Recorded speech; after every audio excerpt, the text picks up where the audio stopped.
Layla Halas to our inaugural session in the Teaching Justice webinar series. Today, the topic is Shifting Power Through Transformative Lawyering in Community Economic Development, presented by Renee Hatcher, Assistant Professor of Law and Director of the Business Enterprise Law Clinic at the John Marshall Law School. And she's joined by Alicia Alvarez from Michigan Law, Dorcas Gilmore from University of Maryland Law, and Susan Bennett from American University Washington College of Law. I will note that after we're finished introducing ourselves and you all to the presentation, I do plan on muting my voice and video components and encourage those of you who aren't participants to do the same so that we can benefit the most from our presenters.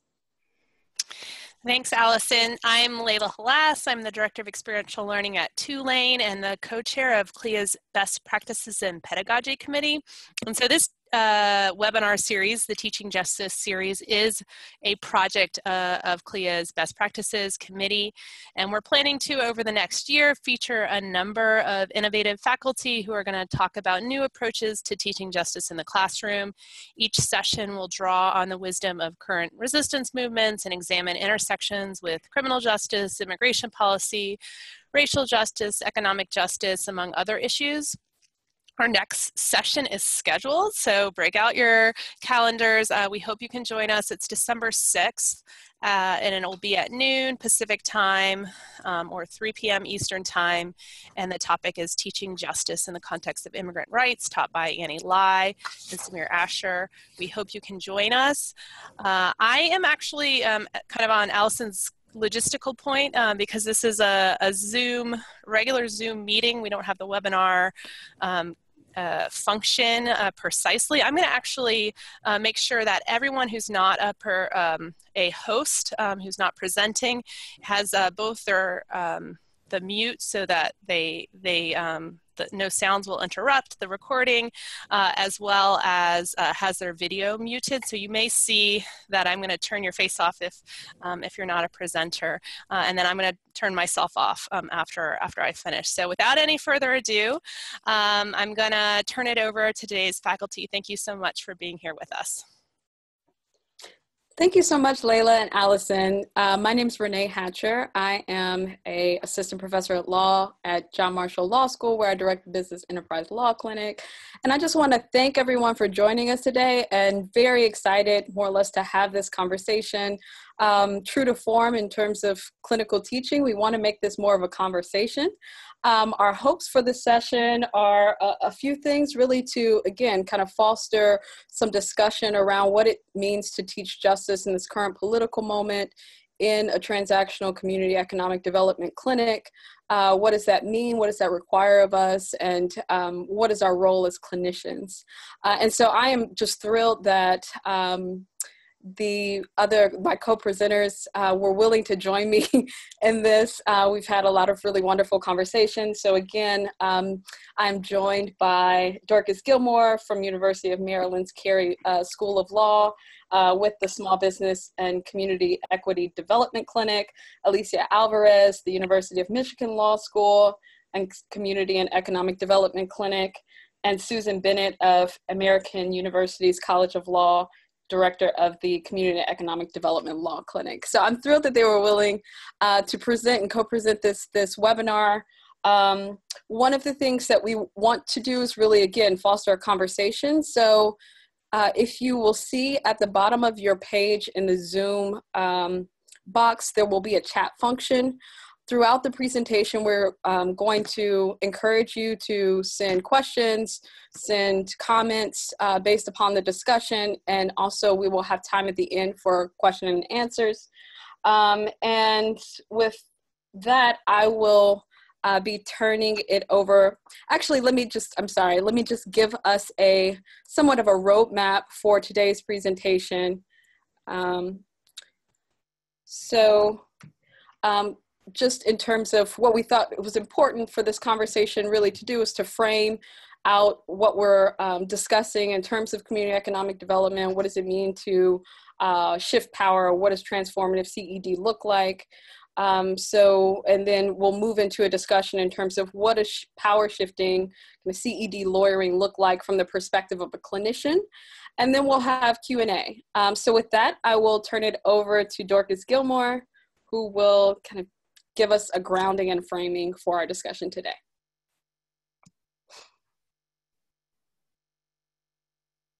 Thank you all for joining us for what we hope will be an engaged conversation this afternoon. So just to begin, we want to focus on what is the current moment and a real just basic understanding of thinking about the movements for criminal justice, economic justice, immigrant justice, gender justice, and the ways in which they have moved to the center of public discussion, and the ways in which grassroots advocacy and each of these movements are at the heart of these shifts.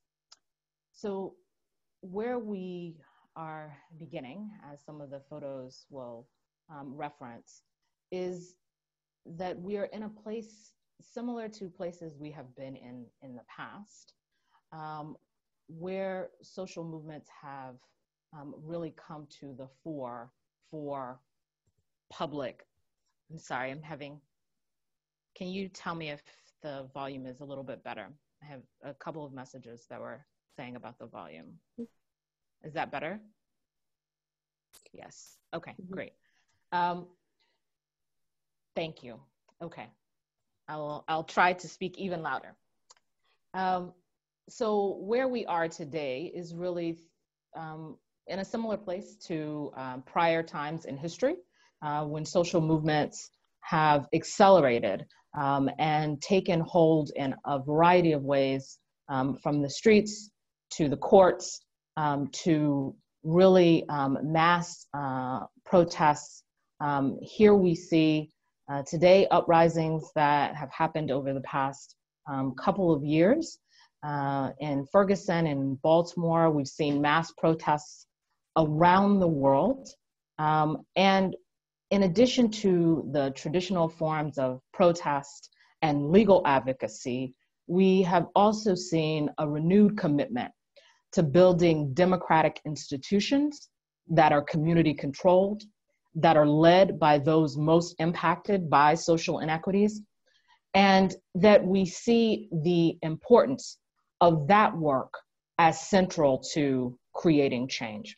And so our work today as community economic development and community equity development practitioners is to think about how community control and community direction and community-based institutions are at the heart of the kind of change that is afoot.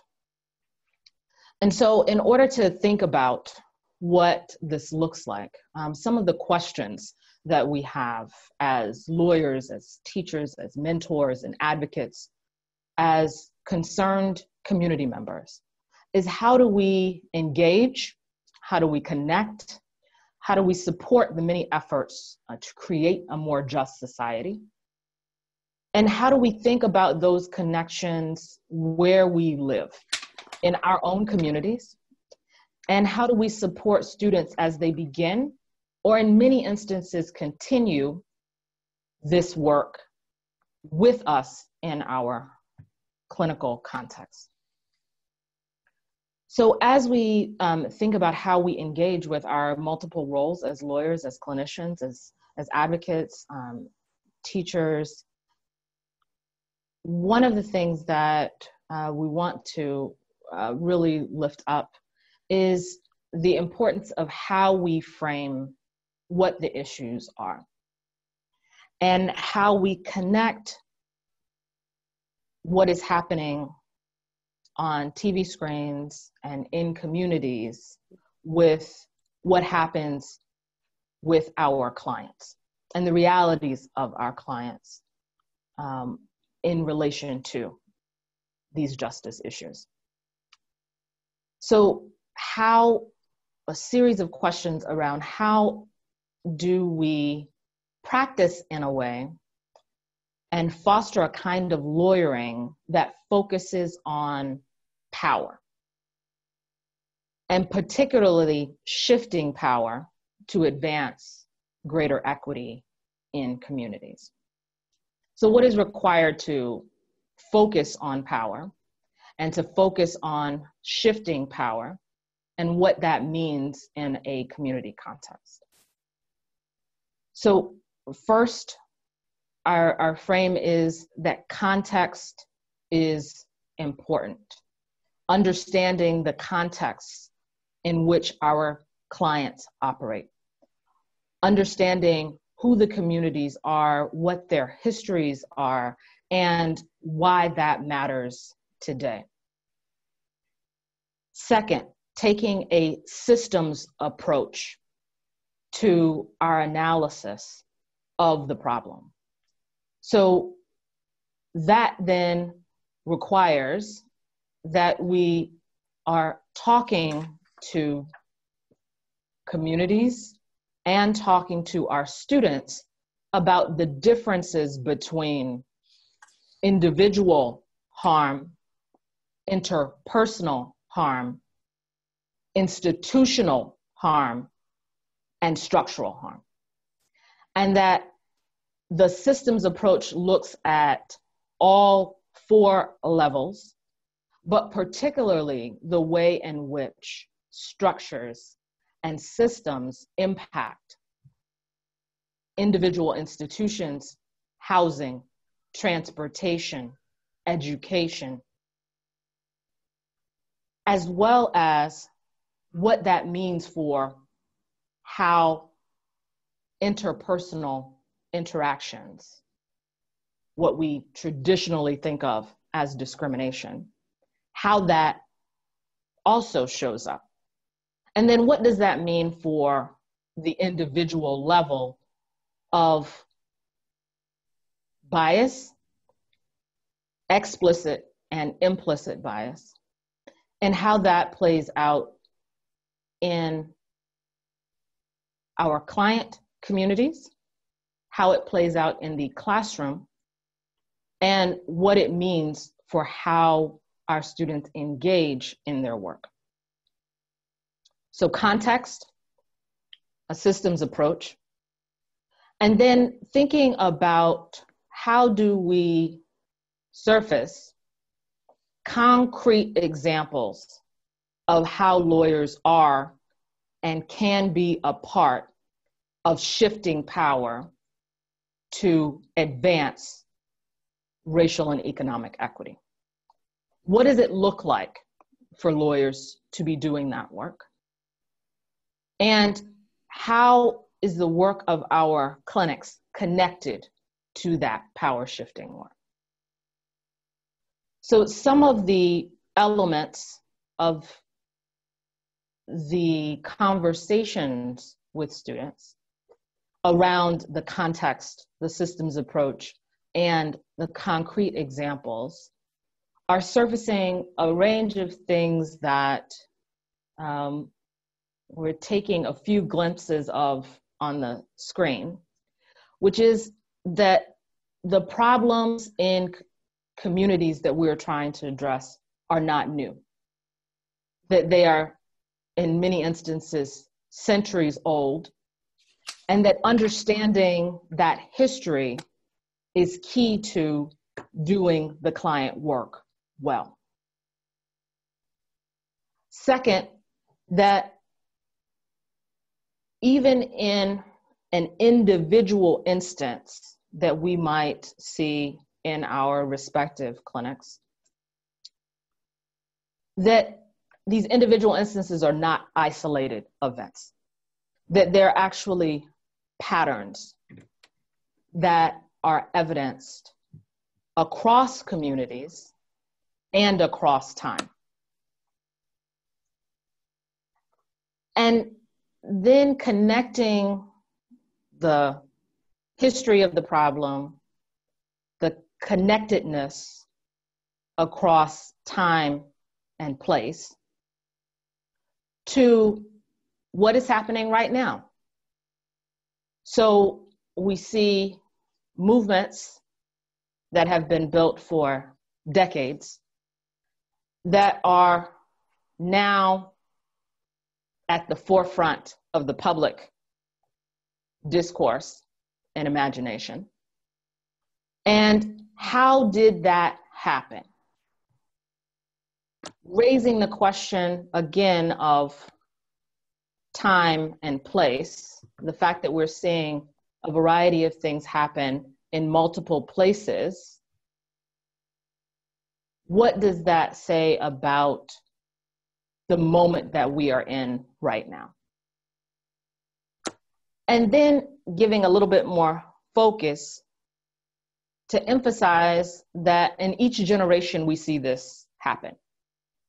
We see uprisings, we see litigation, we see shifts in the way that business as usual happens. And that in each generation, there are those who heed the call.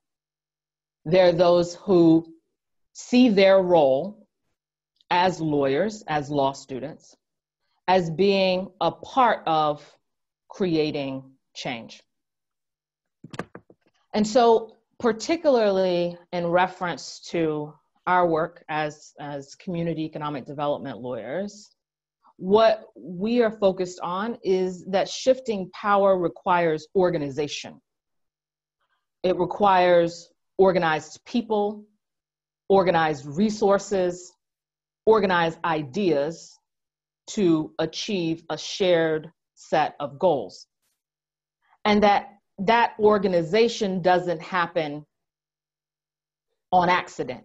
It happens on purpose. And that on purpose is a structuring of what it looks like for those organized people, ideas, and resources to be effective at whatever their goal is. And so in this, we're also emphasizing that lawyering is not neutral, that lawyering actually takes a position, that lawyers take positions. And that at the heart of the lawyering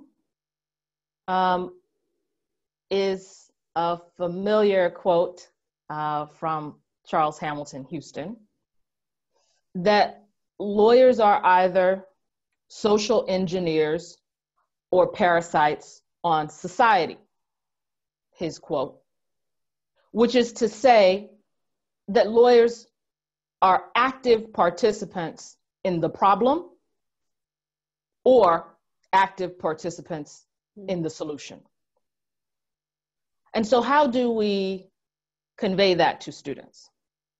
How do we elevate the fact that lawyering chooses sides?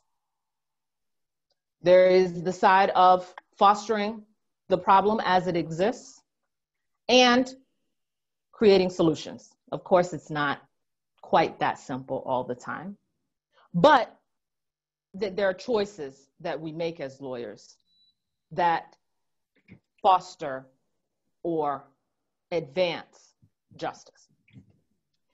And so in that, what we think about is how are lawyers doing that right now? Again, the examples.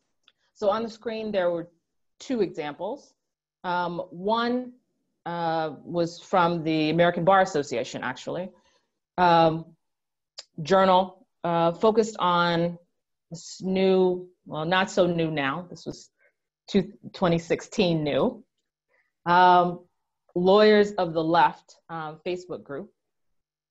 And what the article was talking about was the thousands of lawyers that self-organized in order to do a range of things together in light of the current moment.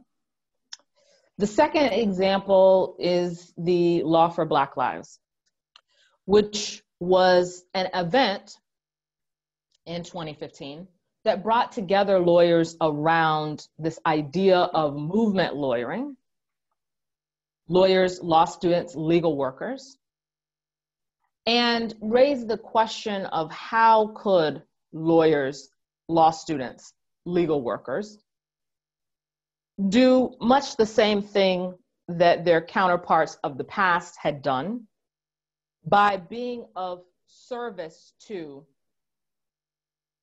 movements for, in this case, Black liberation. What might it look like? What are examples that are present now? And how could lawyers across the country become engaged? And in this work, there has been also a large number of clinicians who have been a part of building out what that looks like, and particularly participating most recently in a clinical cohort around what this means for community land ownership and access to community-based assets.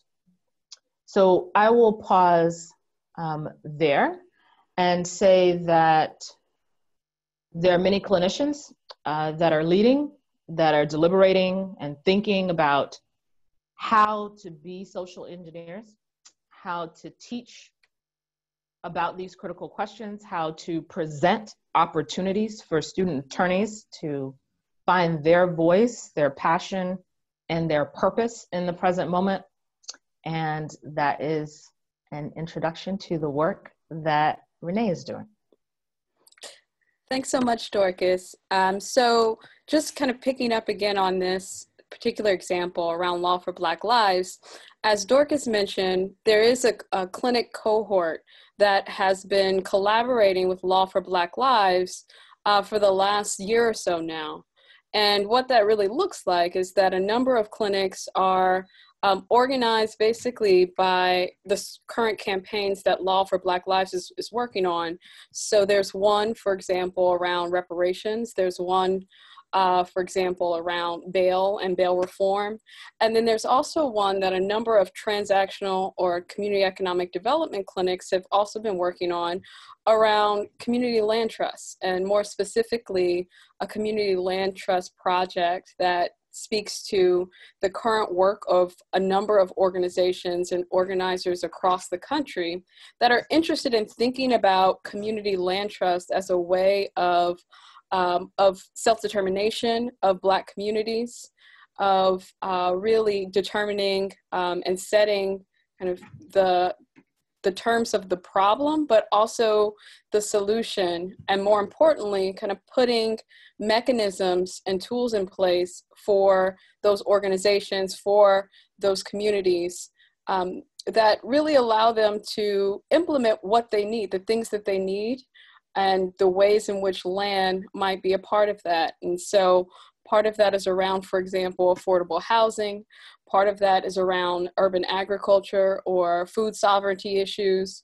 Part of that is around dealing with homeless issues. But I think, again, this is an example of clinicians and really a collaborative effort, at least in the context of the Community Land Trust Project in collaboration with Law for Black Lives, where a number of transactional community economic development clinics are working on different parts of a project in furtherance, right, of organizations, of organized people with organized resources that need legal support in that instance.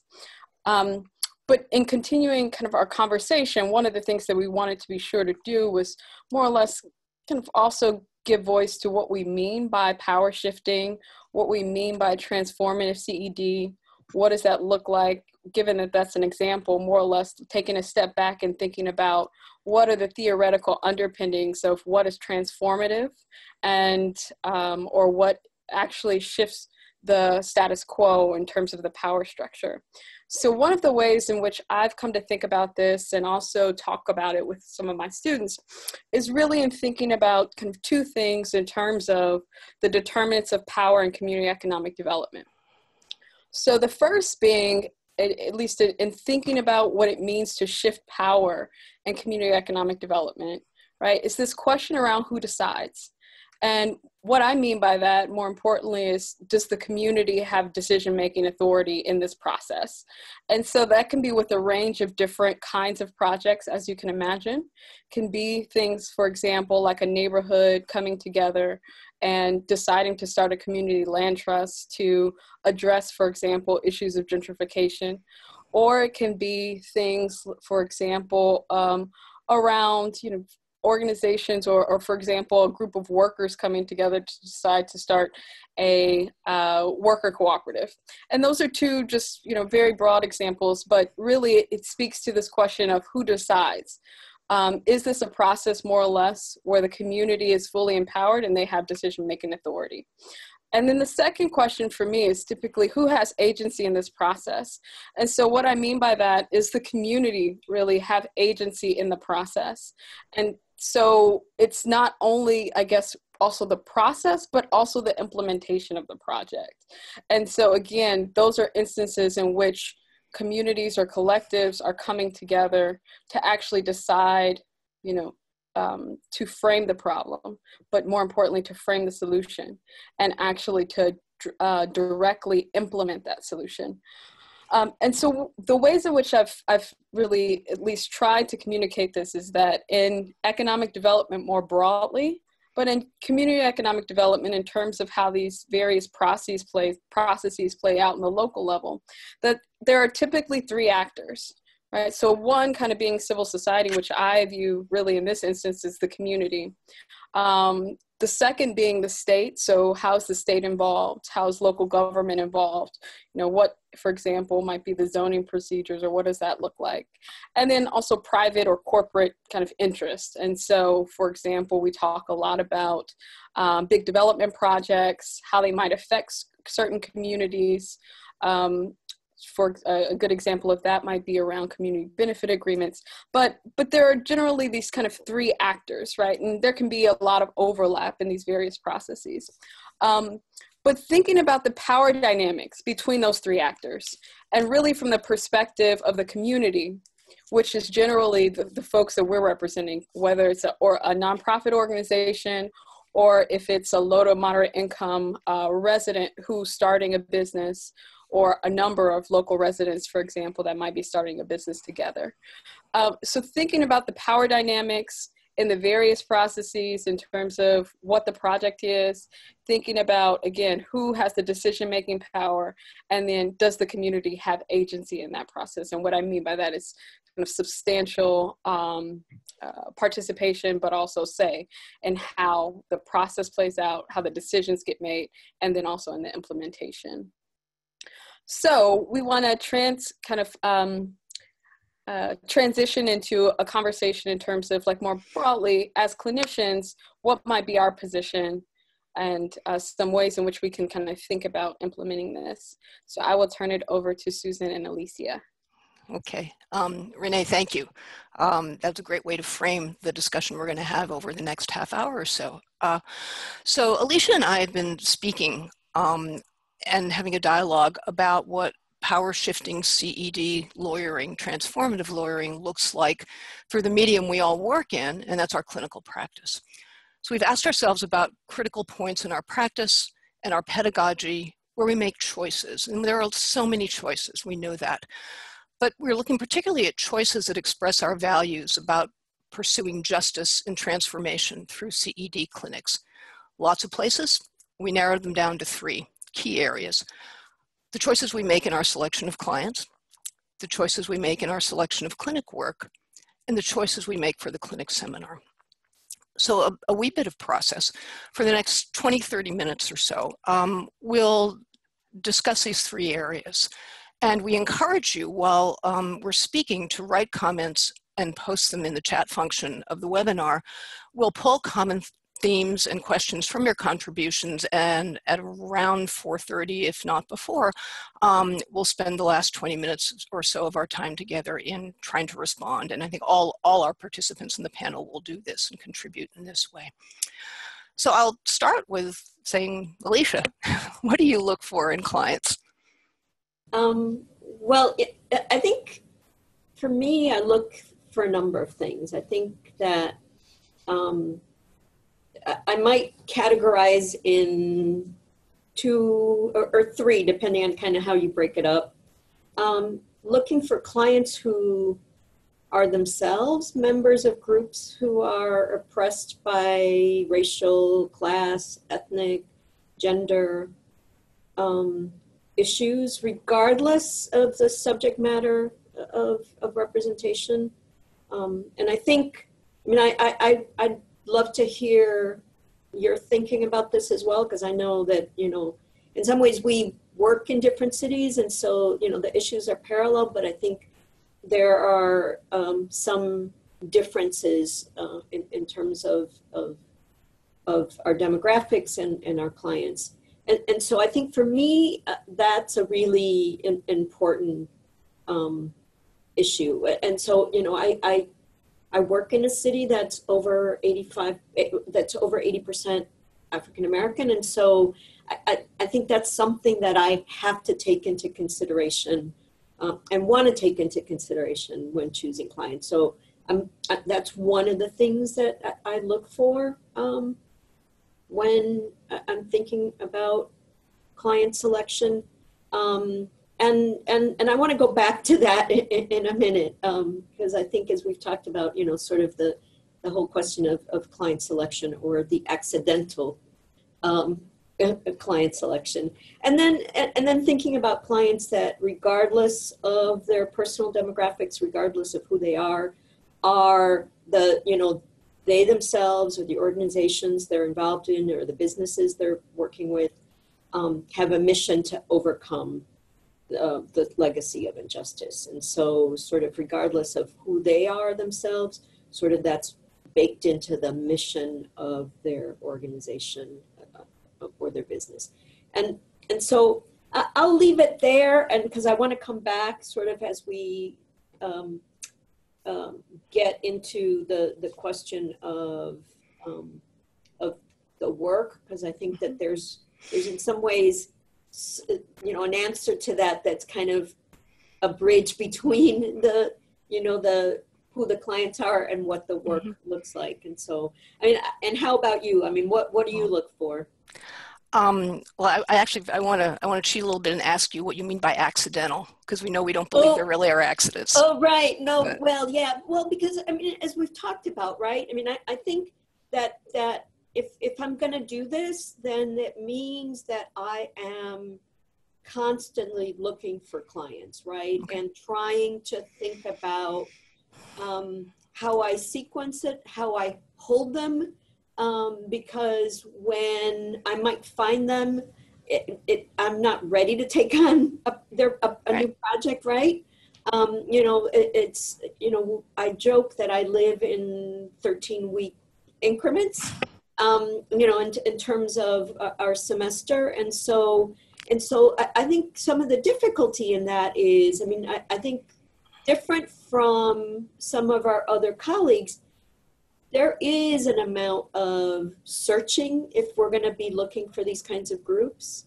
And the timing isn't always perfect. And so I think, you know, sometimes, and that's, I think, in some ways the accidental nature of it, right? Sometimes you find these groups that you weren't looking for. Sometimes you have to kind of go out and look for these groups if that's what you see as kind of the work that you're committed to doing and the mission of the clinic. Yeah. I think that makes sense. Serendipity is a lot of this, but I really do feel that chance favors the prepared mind. And I think you're right. I think you're right. I think you're right. And I think, I mean, as we've talked about, I think there are some times when I just need a client. Yeah. And because something has fallen through, or because that other group isn't quite ready, right? And so not, I don't want everyone to think that, you know, all my clients fit this perfect notion of, you know, of kind of what I look for, because I think that there's the reality of our work, you know, the semester, kind of where our groups are. And you know, some of our groups don't have the resources that we would like them to have, right? Which is part of the reason why we're committed to this work. Right. And so it might mean that the timing isn't perfect. And it isn't perfect given, you know, the context in which we work. Right. Understood. Yeah.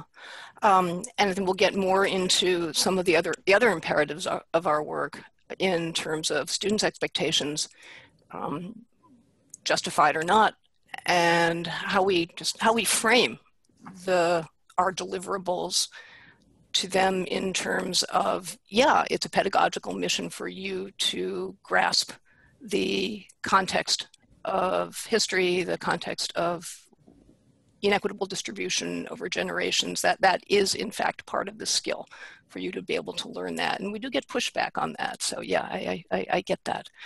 I think that for us, everything that you said in terms of what we look for, we're, again, the demographics of this very, very divided, racially divided city with a zoomingly gentrifying population. At the beginning of the year, Joe and I put lots of maps on the board so you could see the huge divide of the Anacostia River and what still, after generations, the eastern, southeastern part of that quadrant looks like in terms of education, in terms of race, in terms of incomes, in terms of access to employment opportunities, and what everything looks like to the west. And I can't say that that necessarily drives all our work, but we're hoping that it drives our semester and the lens through which our students see the semester.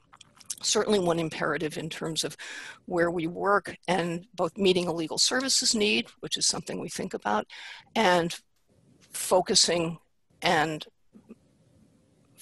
community strengths and thinking about changing power, is in our burgeoning community of immigrant entrepreneurs, and of whom we would like to represent more. For many, many reasons. And those are from the mission, for the empowerment of that community, for the being able to enable that community to grow assets, grow businesses, grow ownership, and also for the advantages that working in that community, significant advantages, extend to our students who are monolingual in English, and for whom encounters with interpreters, translators using those skills is an important part of their education, whether they come in thinking that or not. And just the awareness of a group of people who are, I guess I'll say, extraordinarily enterprising and flexible, tough, and very demanding of their student attorneys. I think that this is, it's a demographic that we are anxious to expand because of the many, many things that we're, fortunate enough to be offered by working with them. Yeah. Yeah. I think one of the things that, the other thing that I said that I was going to kind of mention later is that I think in the ideal, and I think this goes back to some of Renee and Dorcas's points, I look for clients that are, and this is what I was saying, kind of bridges to some extent of the clients and, who they are and what we're doing. Clients that are trying to create alternative economic structures. Yeah. And I think that's both in, as you think about the structure of an entity, right? Mm-hmm. But also, structures in much broader ways. And so I think that's something that I also try to look for as I try to have my antenna up, as I go about the work. And I think one of the things I'd like to get a sense from you is then in terms of the work, what do you look for? I mean, what's your ideal in terms of the work? It's interesting. I used to think that I had an ideal, and now I know sometimes, again, sometimes the ideal happens if you look more at it. I think that for all of us, we know that, the clients bring the work. Choice of work is sometimes inextricable from who the clients are. So the clients bring the work, and what I find interesting to think of over time is that sometimes the clients are the work. When we're talking about the work, I think we're talking about the lawyer's role very often in relationship to the client. So I know you and I discussed earlier a couple of templates. One is the role in which the work in which the lawyer is the lawyer for the organization, kind of a general counsel. Over time, the work is whatever comes up. Another role is lawyer for the legal task, and the tasks can be enormously varied. They can be long-term transactions extending over years. They can involve intermittent periods of complex work and waiting. I think of a unique type of activity in the District of Columbia, which is the statute-generated opportunity for tenants to purchase their residential rental building.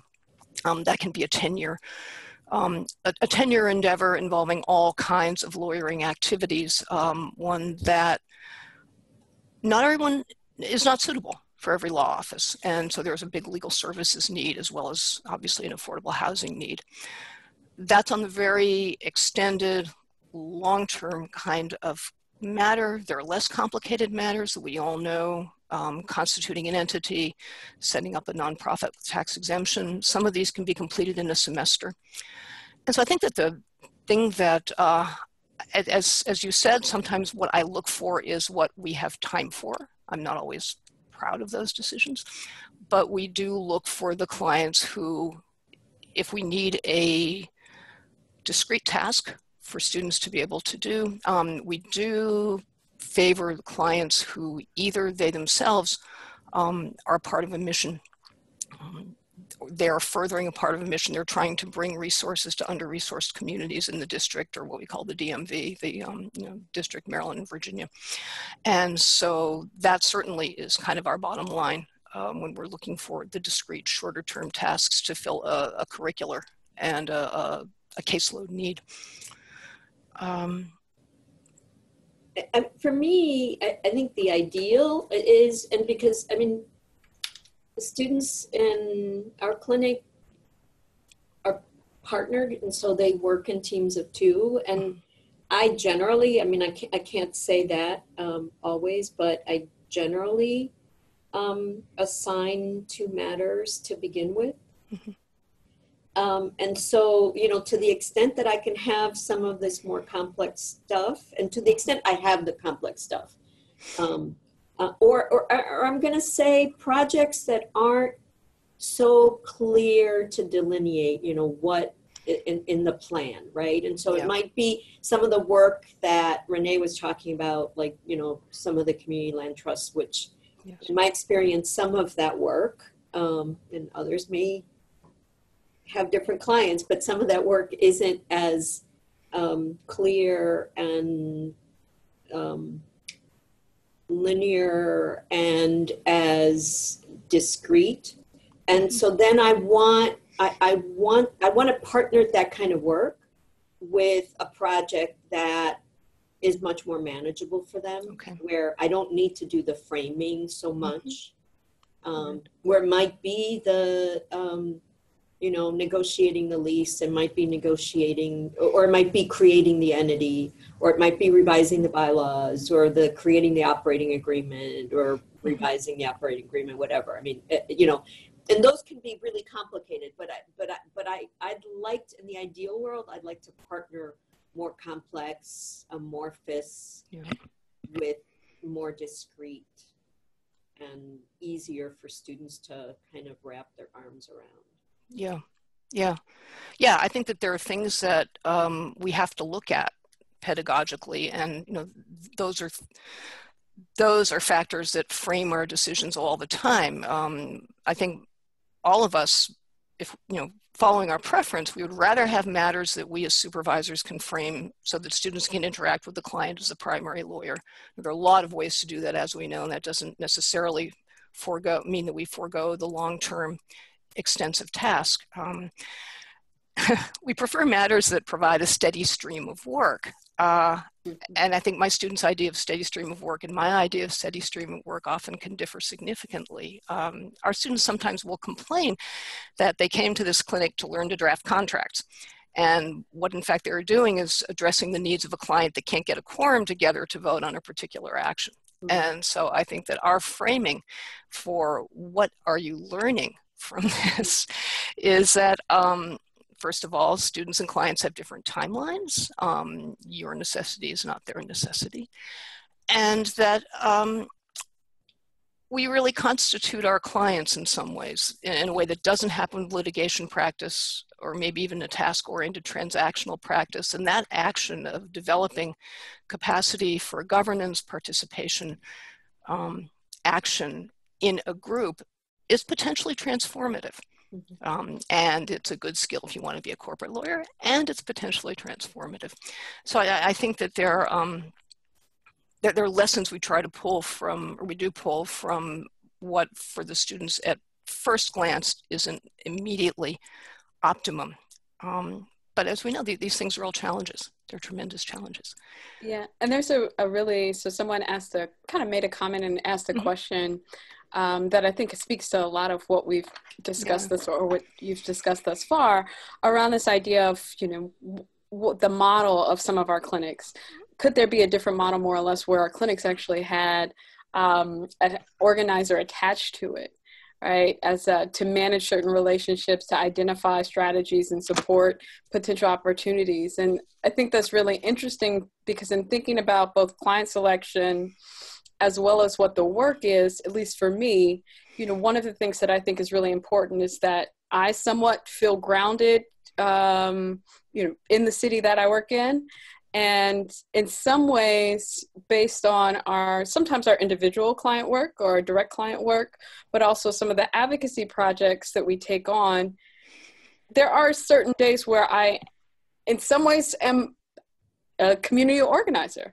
I mean, or playing the role of that, and at the very least, kind of really showing up to various community organization meetings, really listening more than anything, and also making sure that if there is some need or some request potentially for legal services, that they know that the clinic more or less can more help them with that. But then I think it also kind of speaks to what are the learning goals or the outcomes for some of the students. And by no means do I think that I'm teaching them how to be organizers, but in some instances with some of our clients, just in the nature of the work, they definitely are exposed to some skill sets that I think are overlapping and are necessary for, I think, them to actually be an effective lawyer in some instances with particular clients. But I wonder, I'm not sure if you all find that as well, or have other thoughts about really kind of the model of our clinics and either how it's effective or not effective. I think those are, I don't think you're just gilding the lily to say that what the students learn in terms of the importance of community presence and the importance of presentation and the importance of organizing with a little o. How do you frame things? How do you pace your work? These are transferable skills. They absolutely are. I mean, I'm seeing Priya's comment, question about the adjustment of student expectations, under the fraught circumstances in which many of us teach, evaluations and managing expectations. And I wonder, I don't know if this seems like an artificial segue, but we did want to spend a few minutes talking about the last area in which we make choices, and that's in our clinic seminar. And I don't know, Alicia, I wonder if you'd want to speak to how it is through our clinic seminar that we maybe address expectations, manage expectations for the scope of the work, the purpose of the work, and how transformation and justice are in fact integrated into the work. And I think I like to think about the fact that it doesn't have to be either or. Yeah. And so I think that I think it's possible for the students to get the lawyering skills that some of them might be looking for in the context of the work that we're doing. And so that like I said, I don't think it has to be either you're learning lawyering skills or you're doing transformational community work. I like to think that our clinics do both. and that we don't have to choose and the students don't have to choose. I think, I mean, as we've talked about, one question is how transparent we are, right? And how we can be transparent without being overbearing. I mean, I don't want anybody to see my clinic as kind of an indoctrination. Okay. And you know, I often will say, I will sometimes say to students, my goal isn't to make you think like me or to lawyer like me. Well, I think, you know, and I usually am saying it in terms of the lawyering, but I kind of think the same way in terms of, you know, the politics. And so I think, you know, but I do think that while they're with us for the semester, we do control, right? The matters and the projects and the clients that they take on. And so I think I'm going to say this is a really, really difficult question for me about how transparent I am. I think I think I am to some extent, but I also would like to think that I'm open to kind of having these discussions in seminar, and so that I try to have these discussions in seminar. So I feel like I've rambled too much and not sure I answered your question. I don't know.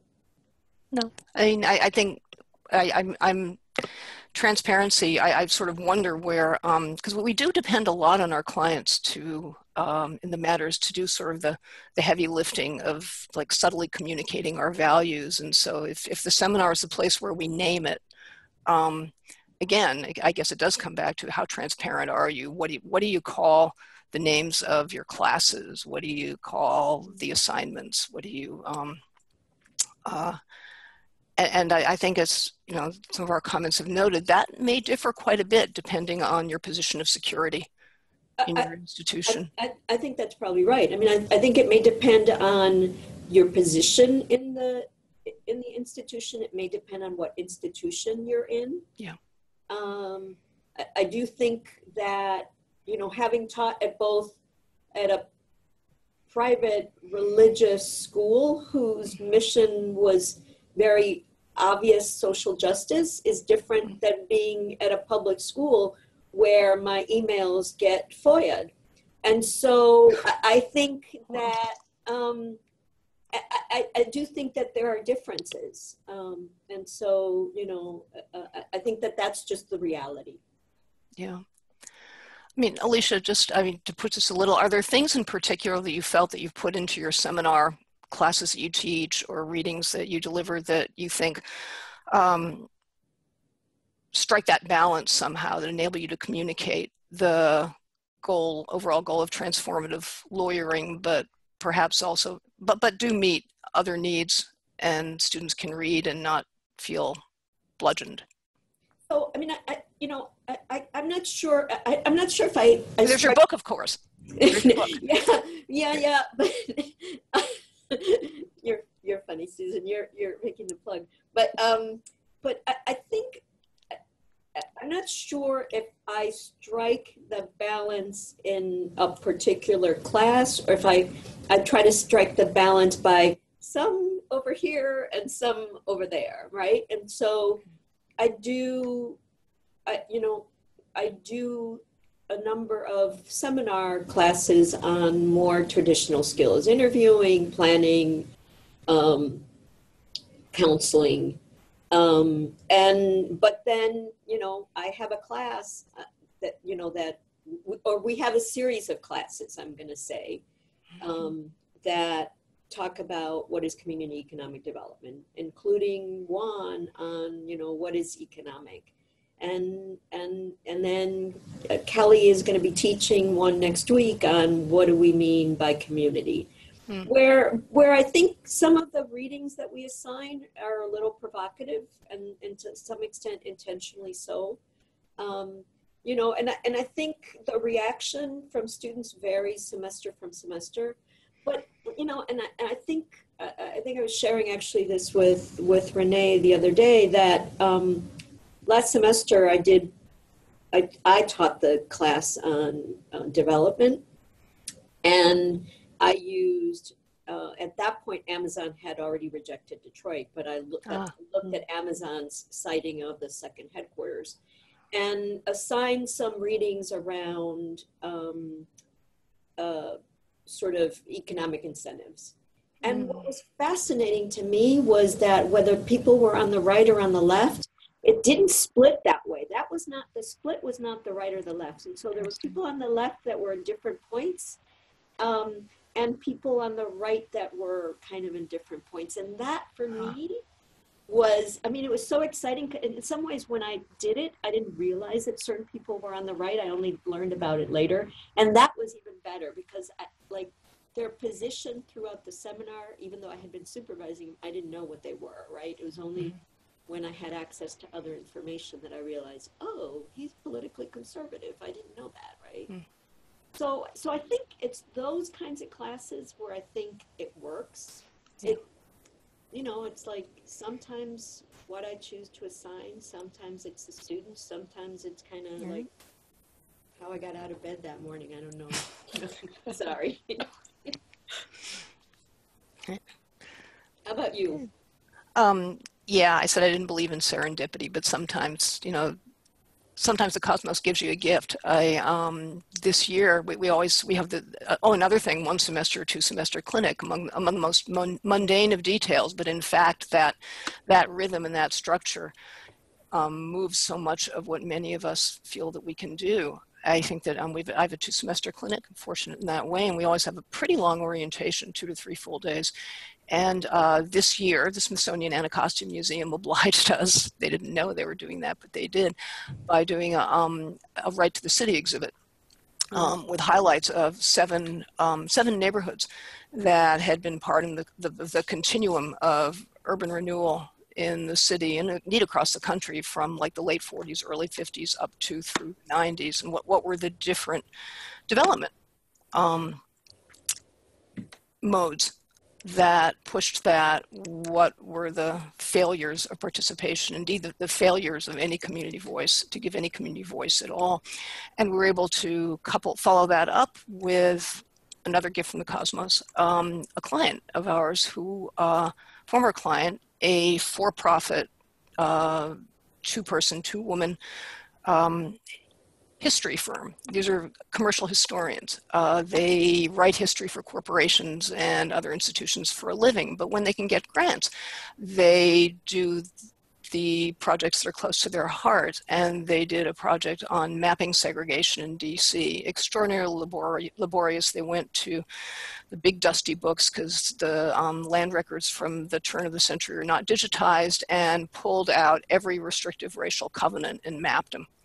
And it's an ongoing process. And what was really interesting, that was very early on, I did not know the political bent of my students. I'm really not sure now that I do know. I may not ever know. I am not sure. But the students, we also read portions of the Color of Law. They read Rothstein's book. And 201, they all said they had no idea. They had absolutely no idea. They had no idea these divisions existed in DC and were perpetuated by forces of local, state, generally these divisions were perpetuated by forces of state, local, and federal government continuously and consistently from like the 19-teens on. And I was actually really surprised at the universality of the response. Was that transformative for them? Will that carry through to their approach to their clients and the work that that they do? I think that's our responsibility, to make sure that moment of surprise, oh, this is why this is the way it is, I had no idea, in some ways informs and energizes their work going forward. But I think ultimately that's what we're supposed to be doing as educators, right? Is to expose, to expose students to different ideas. If what we're doing is teaching them to be critical thinkers, I kind of think that that's what we should be doing. And then I think to go back to Dorcas' point earlier, we have to make choices, right? And we can't think that we're not making choices. And so I think that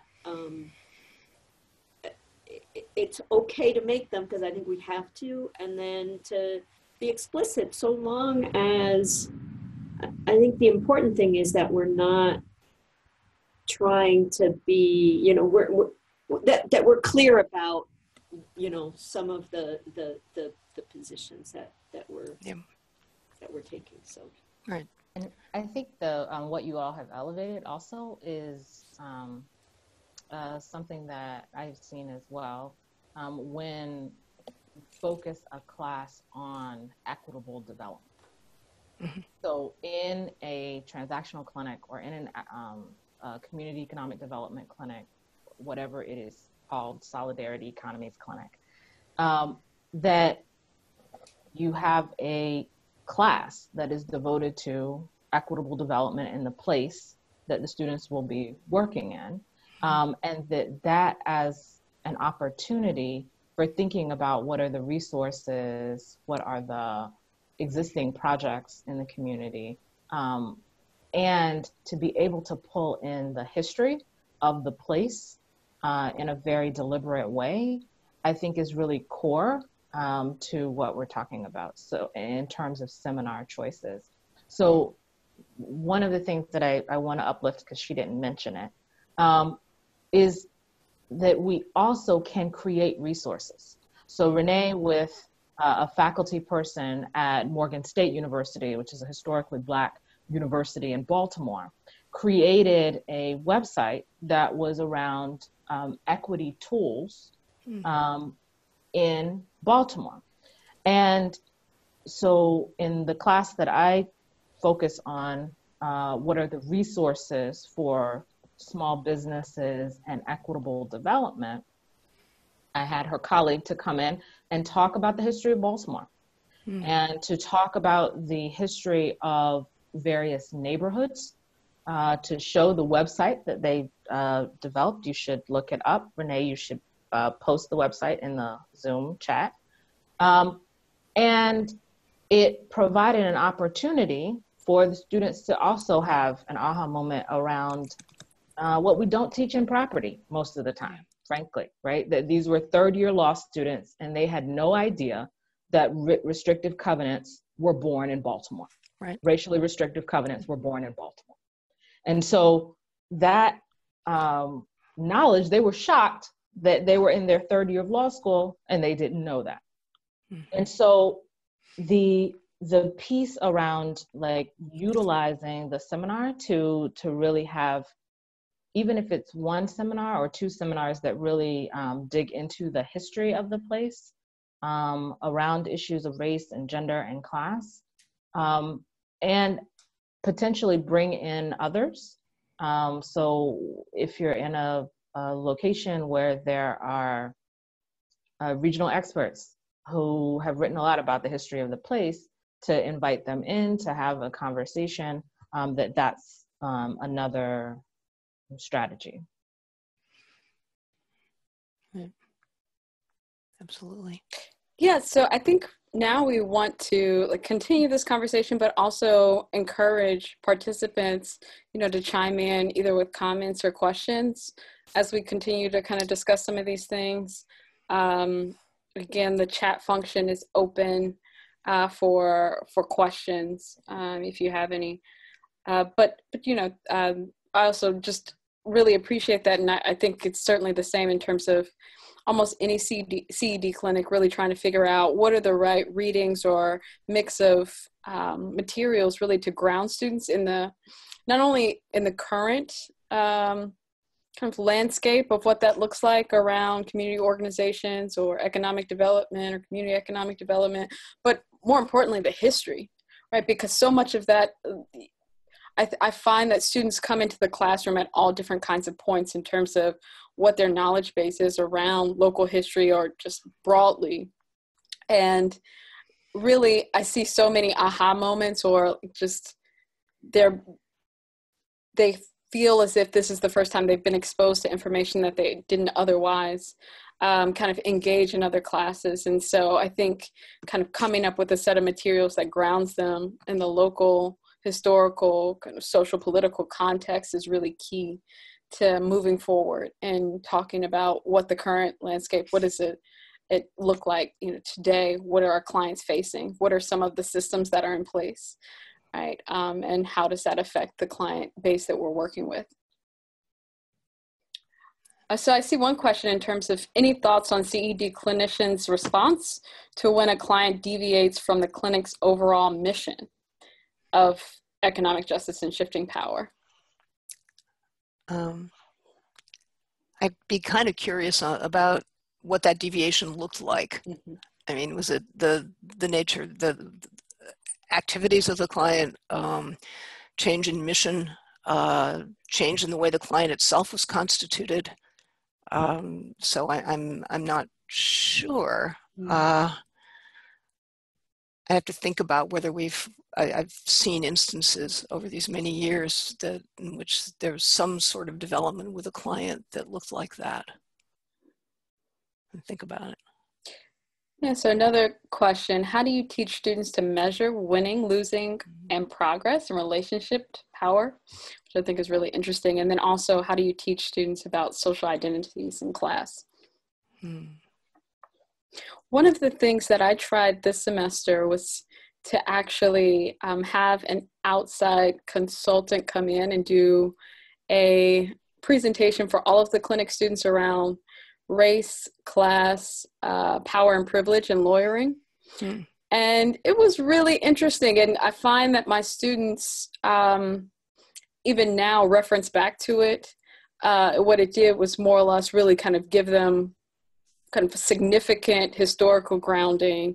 And then from there, about, for example, like how do racial classifications come about in the United States, and what was that progression? But then also talking about, again, issues of gender, issues of difference really more broadly, and then of class, and kind of talking about how those power dynamics play out, not only in society, but more importantly, also in terms of between lawyers and clients, right? Between the court system and the individuals that have to interact or navigate it. And I think it's been really helpful and successful. And what it did was give the students language kind of to talk about some of the issues more than anything else. And also a basic kind of understanding that, okay, these are issues that we're going to have to grapple with in the context of our clinic work. Do you all have any thoughts in terms of how to measure winning, losing, and progress? I think that's an interesting one. Yeah, it's an interesting framing question. Yeah. Yeah. At least the conversation about progress, I think, is harder. The winning and losing, I think, kind of really posing it as both an interviewing and a counseling issue. Like, how do you actually understand what your client thinks winning means? And so that winning and losing is the client's to define. Right. And you understanding that is a part of your interviewing task, and client relationship rapport building for the client to really fully engage around that some of the winning and losing, particularly in communities, requires a historical perspective, right? That understanding from the community requires knowing some of what has gone before, to really assess and have a sense of what the client views as a win or a loss. Now, progress,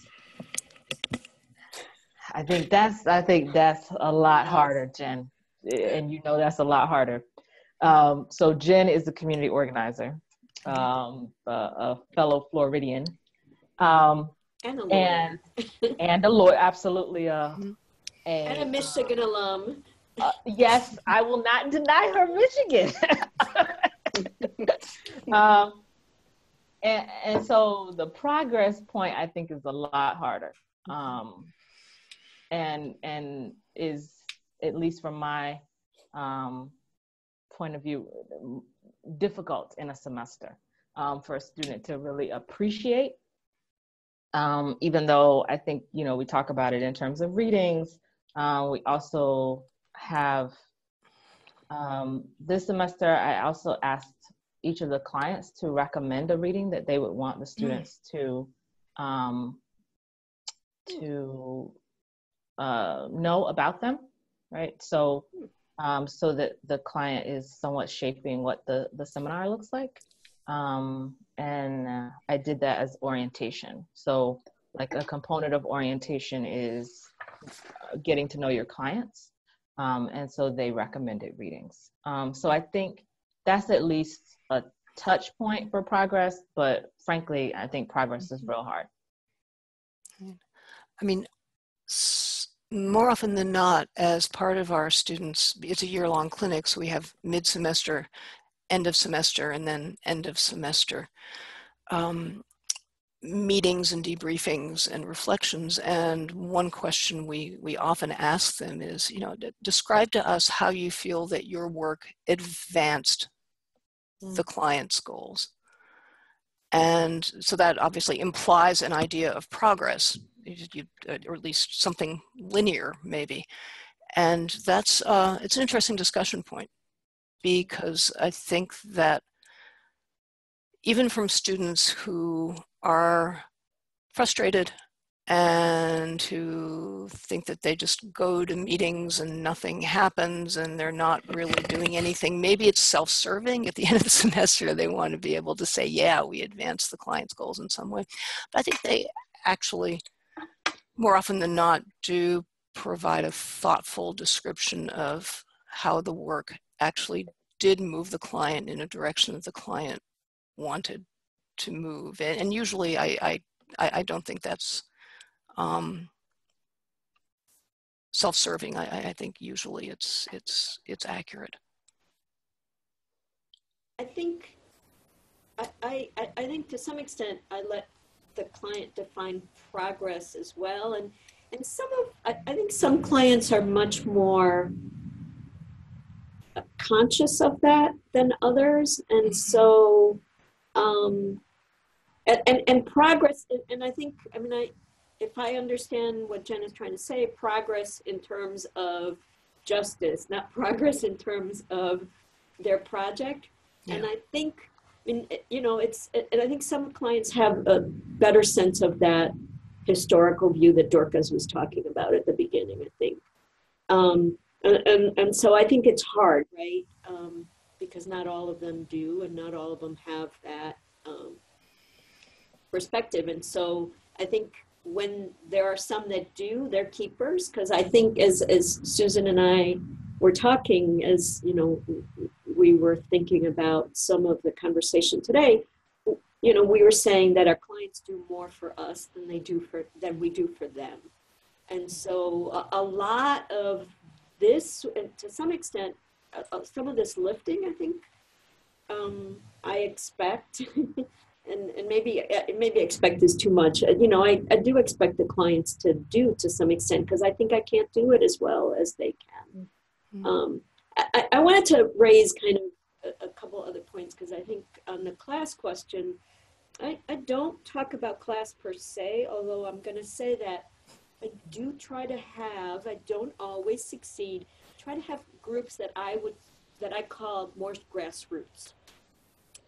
And because I think that those groups teach students around class questions, that in our work, because our clients sometimes are the professional representatives of organizations or businesses, and sometimes they are, like some of the small businesses may be, but oftentimes they may be almost, sometimes our clients are the executive director, some of our groups are lawyers. And so some of those class questions don't come up as easily. And so that's why for me, some of those grassroots groups do some of that, or raise some of those questions for me. And the last point I wanted to make was Kelly Pfeiffer, who co-teaches with me in the clinic, and I had this incredible experience last Thursday, that we wish that had happened in front of the students. We invited 2 clients to the class, and we took them out to lunch before class. And it was an African-American client and an African client. And they started talking about race in the United States. And the African client, who's somebody who's, you know, very animated, which is why I invited her to class, because I thought, you know, the students would enjoy kind of hearing her, said, I did not grow up seeing myself as Black. And so it was this really interesting question about race and identity in the US. And that is what I think, you know, it's like afterwards when we were talking about it, we're like, oh, we wish that conversation had happened in class, because I think it would have been so rich to have had the students be able to listen. And I think there would have been, like, I can't do that. I can't do that. And so it was like, it was just beautiful moment of, or, you know, half an hour of this incredible conversation where Kelly and I were just listening, and the 2 of them were talking, and it was just wild. So there's a question in the chat box around if our clinics have an anti-capitalist or economic systems change framework, and if so, how do you present the ideas to students? Which is a good question. It's a big question, right? I was looking at Alicia because we were having a conversation kind of on this point exactly, whether or not we actually give a critique of capitalism during our class or what that looks like. But at least for me, so one of the things that my clinic is currently on, I'm shifting to a new name. So going from the Business Enterprise Law Clinic to the Community Enterprise and Solidarity Economy Law Clinic. And so in terms of the readings that I give the students, even now, a lot of them kind of point out, and really to get them to think about systems, right? So not necessarily the overall economic system, but the ways in which I think a lot of times the economic system plays out in the local level, and the other kind of compounding systems, and who it burdens within the city of Chicago and who it benefits. And so we talk a lot, and we have a lot of those conversations about who does this burden, who does this benefit.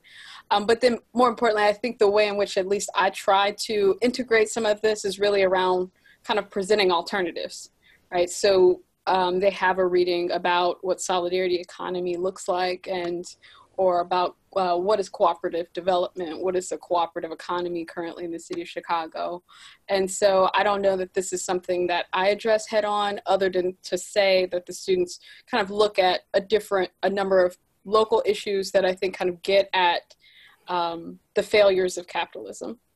And then also, more or less, we talk a lot about what are some alternatives. I mean, I say I represent clients that are both anti-capitalist and clients that are capitalist. Mm-hmm. And so I think what I want is for the students to think about whether this economic system or any other, right, that has existed will solve the issues facing our country and our world. And if it is, then, you know, what needs to happen? And if it isn't, what shifts need to happen? And I think that's more the perspective that I bring to that versus sort of having the clinic itself have a capitalist or an anti-capitalist bent. Yeah, right. Yeah, it's useful for us, and I have to figure out where we're going to put this, but at least to have some kind of framing class in which we talk about all the different ways in which even local government, through mechanisms that seem neutral, provide incentives for development. And these are mechanisms that are familiar to everyone, but they truly are capitalism enhancers, against which many of our clients I can't say they don't have a chance, but it's almost like apples and oranges. The benefits that these business improvement districts or TIFs or whatever confer are things that our clients, their organizations and their communities may never see. And when we can do that, when we do that class or when we bring in that material, I think that it's a useful framing device for whatever small business or NGO or community organization our client may work for, because and work with and represent, because you can see, okay, is this massive divergence of resources and time and thought and planning, who's it helping? And where do your clients get something out of that? And if not, why not? Right. So I think that the challenge there, I think, is, as my friend Elliot Milstein would say, is to curricularize it. Make sure you have space in the seminar so that it's named and everyone sees it. But that also speaks to power dynamics to me in terms of, you know, what is this larger power analysis that's playing out in the local level around development, and who, again, like who benefits, or what are the dynamics within that, whether it be like, you know, incentives for big developers, or what role has the state kind of in terms of policy and the ways in which they've institutionalized certain processes, like actually advantage some and disadvantage others, or whole communities or neighborhoods. Mm-hmm. One of the things, before we run out of time, one of the things I kind of wanted to circle back to, which is really this question in terms of pushback from students around the larger kind of social justice issues, or, for example, advocacy projects that your clinics might work on. And really, you know, when a student does specifically push back, how you might address that, because I think that's something that maybe we all have dealt with at different times or within our clinics.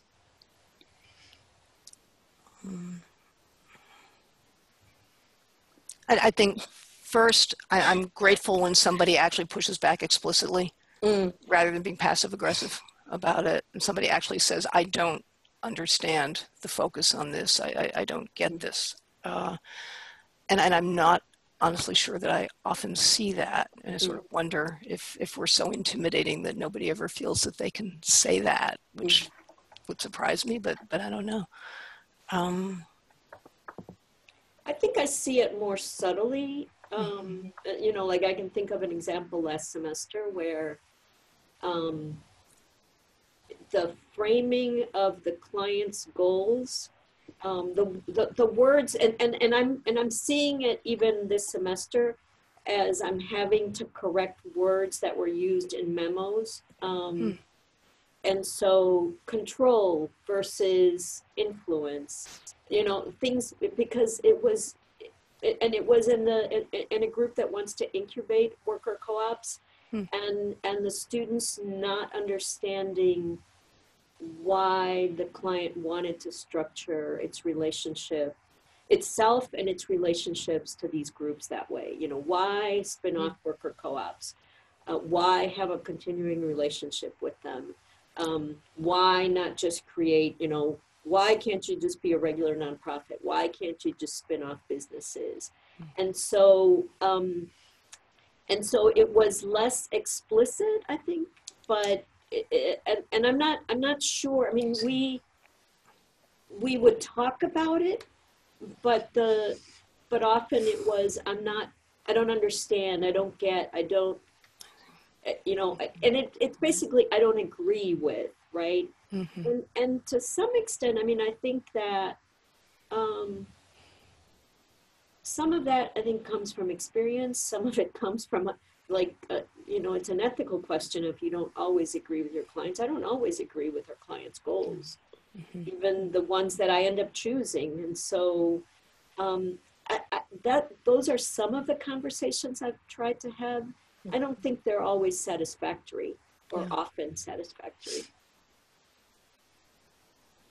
Okay, great. So if we don't have, maybe if there aren't any last comments from our panelists, we'll go ahead and wrap up. So I do want to remind folks, thank you so much for participating in this webinar. I know it's been really great for us as presenters and kind of thinking through some of these issues and having this conversation with each other. One of the things that I wanted to let folks know is that this webinar is has been recorded, and it will be available on CLEA's website as a part of the ongoing Teaching Justice webinar series. And so you, in a few days, should be able to access it on CLEA's website. And thank you again so much. Anything else or any last minute logistics that we need to take care of? Layla or Allison? Okay, I don't think so. Thank you again. Okay, thank you. Thank you, Renee. Thanks, everybody.